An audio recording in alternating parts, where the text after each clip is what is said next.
प्रधानमंत्री बनते ही मोदी जी ने कहा था इंडिया से सारा काला धन निकालेंगे और इंडिया को एक डेवलप कंट्री बनाएंगे। और 2014 में यही उनका चुनावी मुद्दा भी था। और इसी काले धन को वापस लाने के लिए नोटबंदी, जीएसटी जैसे मैनी रिफॉर्म्स लाए गए, जिससे भारत की जनता को भरोसा हो गया था कि मोदी जी अब काला धन निकाल कर ही रहेंगे।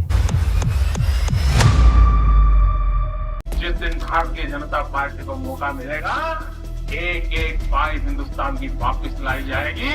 8 नवंबर 2016 की रात्रि को 12 बजे से वर्तमान में जारी 500 रुपए और 1000 रुपए के करेंसी नोट लीगल टेंडर नहीं रहेंगे। ब्लैक मनी के खिलाफ ऐसा कानून बना है कि अब हिंदुस्तान से कोई विदेश में रुपये भेजने की हिम्मत नहीं कर सकता। लेकिन मोदी गवर्नमेंट के 10 साल बाद, नोटबंदी के 8 साल बाद और जीएसटी के 7 साल बाद अभी भी सवाल ये है, क्या मोदी जी ने सच में काला धन खत्म किया है? 3 साल के भीतर करीब 1.25 लाख करोड़ रुपयों से भी ज्यादा काला धन को हमने खोल दिया है। डेटा अकॉर्डिंग से बात करूं तो अहमदाबाद कस्टम में स्मगल गोल्ड 65% से बढ़ते हुए दिखा है और 2014 में 240 किलो से ज्यादा स्मगल गोल्ड मिला है। 240 किलो मतलब 180 करोड़ रुपए का सोना। और पास्ट 5 ईयर में देखा गया है कि gold smuggling Sardar Patel airport में बढ़ती जा रही है। इसके साथ साथ आरबीआई ये कहता है कि इंडियन इकोनॉमी में 500 के फेक नोट्स की गिनती 102% से ज्यादा बढ़ चुकी है। मतलब फेक करेंसी भी इंडिया में बढ़ती जा रही है। और इससे भी डेंजरस है कि इंडिया में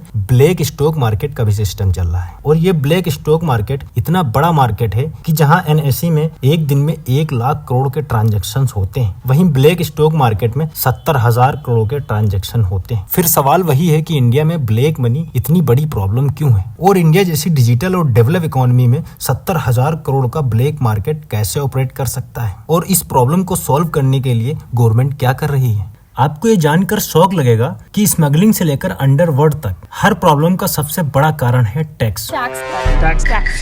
Government has reduced and rationalized tax rates. Indian corporate tax becomes very attractive and should be able to attract higher investments. Transparent taxation, honouring the honest.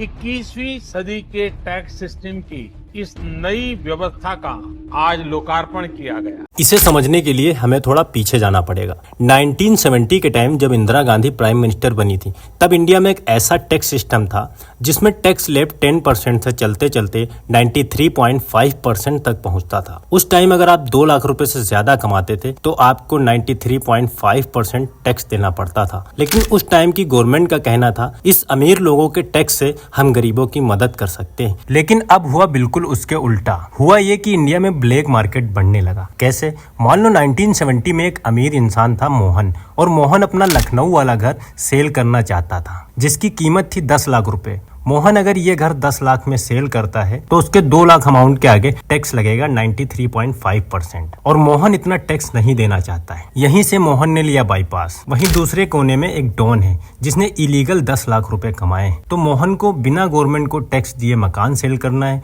और डॉन को अपना ब्लैक मनी वाइट करना है। अब यहीं पर होगी ब्लैक ट्रांजैक्शन। मोहन ने डॉन से कहा तुम मेरा मकान 10 लाख रुपए में खरीद लो, मुझे 1 लाख बैंक ट्रांसफर करना जो गवर्नमेंट की नजर में रहेगा, बाकी के बचे 9 लाख की नोट की गड्डियां दे दो। इससे ये हुआ कि मोहन ने गवर्नमेंट की नजर में सिर्फ 1 लाख का मकान सेल किया, जिससे मोहन से 1 लाख की इनकम का ही टैक्स लिया जाएगा और डॉन का 9 लाख ब्लैक मनी व्हाइट में बदल गया। डॉन का ये पैसा सिर्फ व्हाइट ही नहीं, अब ये इन्वेस्टमेंट भी हो चुका है। डॉन की प्रॉपर्टी अब यहीं से बढ़ती जाएगी और डॉन को सिर्फ 1 लाख की ही स्टाम्प ड्यूटी देनी पड़ी। मोहन के टैक्सेस बचे और डॉन को एक व्हाइट प्रॉपर्टी मिल गई। लेकिन गवर्नमेंट को यहाँ पर 3 लॉस हुए। मोहन के अमीर होते हुए भी गवर्नमेंट उनसे टैक्स नहीं ले पाई।